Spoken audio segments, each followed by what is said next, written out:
In this broadcast, we discuss another aspect of Mulayam Singh's legacy, the caste lexicon. Mulayam Singh Yadav was a stalwart when it came to backward caste leadership, who dislodged the Congress in the state, and he became the chief minister thereon. His rise to power after the Ayodhya movement and Mandal Commission consolidated his position in the state.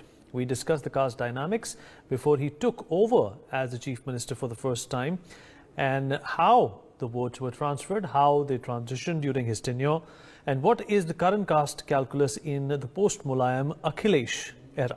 Joining us on the show to talk more about this is Priya Sehgal, Senior Executive Editor of the ITV Network. Also joining us on the show is Mr. Sandeep Chandra.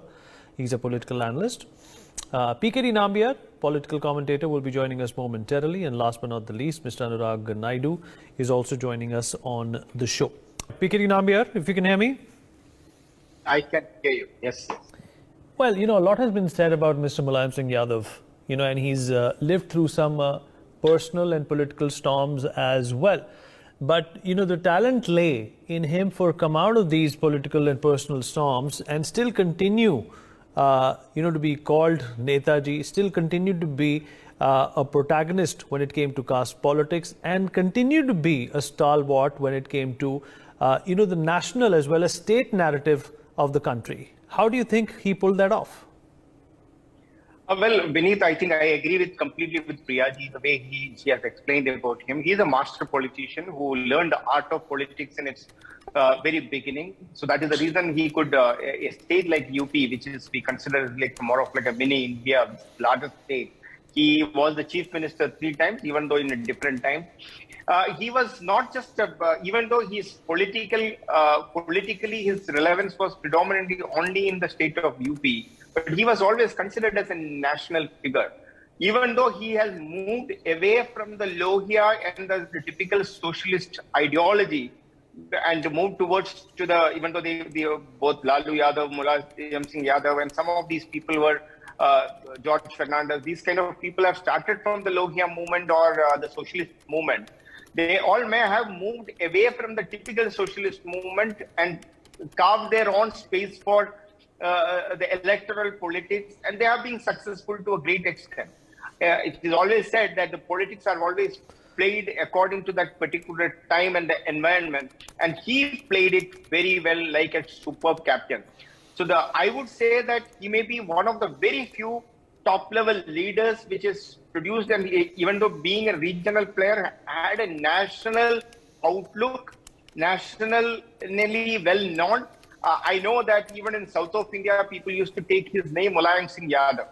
I also feel that I remember that during the Rama Janmabhoomi moment, when we were all like very in our kids, even then he was the one who was ordered for shooting down in the Karseva, the first Karseva on the Karseva on the Sarayu River.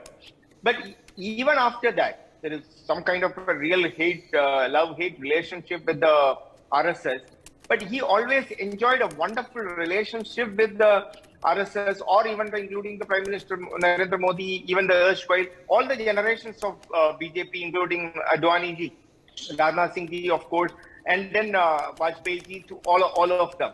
So that gives a class of, as my other co-panelist was saying, Madhubhed ho sakta hai, lekin manbhed nahi. So I think it's a classical case study. His political life is a classical case study for all the generations to come. As I said, I don't agree with many of his political theories, understanding, and the way he has practiced politics. Maybe some of his critics would say that their politics did not really do very well for the people of UP, despite that these people had a great time, a long time to rule one of the major and the most politically, religious and socially important state like UP. They were not able to take UP to the level of the other of its peers like a Maharashtra, Tamil Nadu, or a Gujarat, or many other states.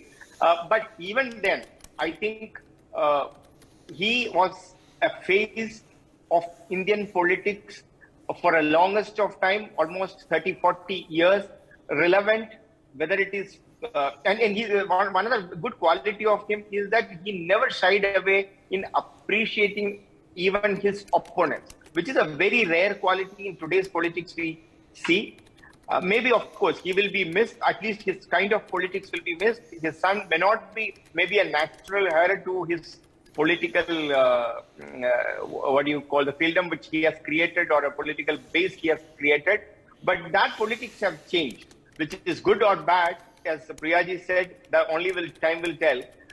But he will be always remembered as his natural outlook, the Mulayam Singh outlook, which we call it like the typical, both Mulayam Singh Yadav and Lalu Yadav, they had a distinctive in branding in my business, which we say that there is a distinctive identity is very important for someone to become a natural brand.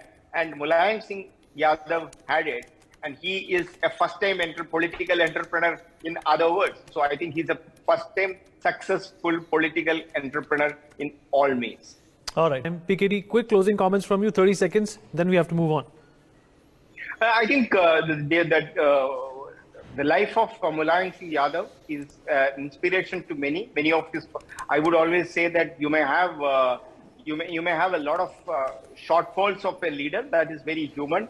But today, as we mourn his death, I believe that we might have to learn a lot of leadership qualities of him.